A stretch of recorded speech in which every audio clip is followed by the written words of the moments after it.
UK Tax Podcast, Inheritance Tax Changes After the 2024 Budget,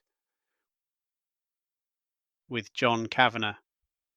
Welcome back to the UK Tax Podcast. My name is John Kavanagh, and I am a chartered tax advisor with my own private practice.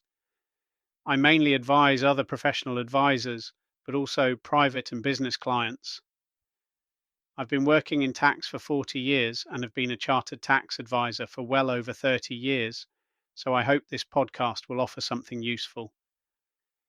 Today, we'll be discussing the significant changes to inheritance tax, or IHT for short, announced in the Autumn Budget 2024. These reforms mark a substantial shift in UK tax policy, with wide-ranging implications for individuals, families, and businesses. Let's delve into the details and clarify what these changes mean.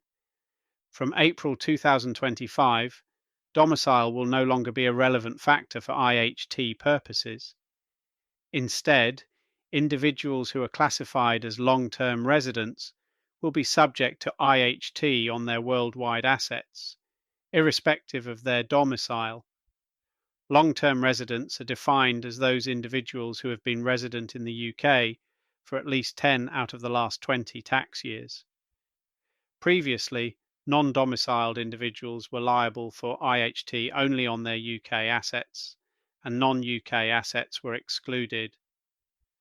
This change will bring non-UK assets within the scope of IHT for long-term residents, whether domiciled or deemed domiciled in the UK are not, fundamentally altering estate planning strategies.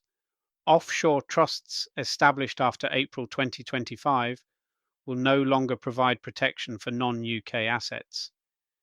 There is uncertainty about whether offshore trusts created before April 2025 will be grandfathered, as the draft legislation has not explicitly addressed this point. Individuals with significant global assets need to act quickly to review their arrangements before these changes take effect. More generally, the nil rate band of £325,000 and the residence nil rate band of £175,000 will remain frozen until 2030. This freeze extends the previous commitment to April 2028 and further reduces the real value of these thresholds over time due to inflation. As a result, more estates will fall within the scope of IHT. Families with modest estates that were previously unaffected may now face IHT liabilities, highlighting the importance of planning. From April 2027, unused pension funds and death benefits will also be included within the scope of IHT. In the past, pension funds generally passed free of IHT when left untouched or structured appropriately. Under the new rules, pension funds forming part of an estate above the nil rate band will be taxed at 40%. This change could significantly affect high net worth individuals with large pension savings, potentially reducing the inheritance passed to beneficiaries. And in another very significant change, business property relief and agricultural property relief will be capped from the 5th of April 2026 onwards.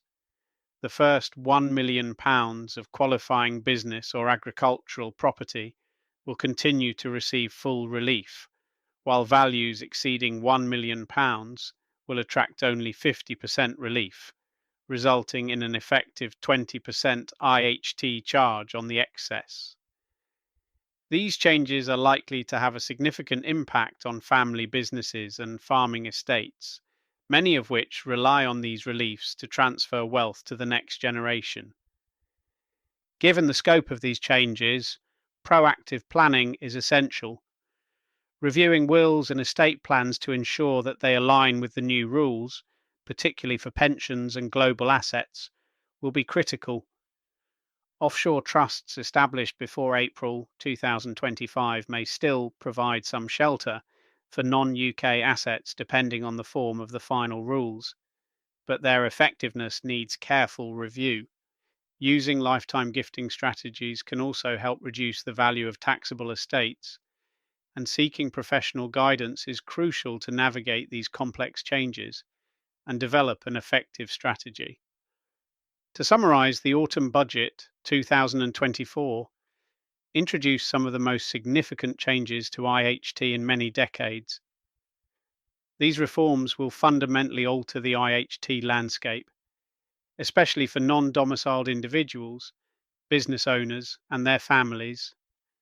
With careful planning and timely professional advice, it may be possible to mitigate the impact of these changes and protect the estate for future generations. I'm John Kavanagh, and I'd like to thank you for listening to this episode of the UK Tax Podcast. Further episodes are on the way, and I very much hope you will join me again for the next and future episodes.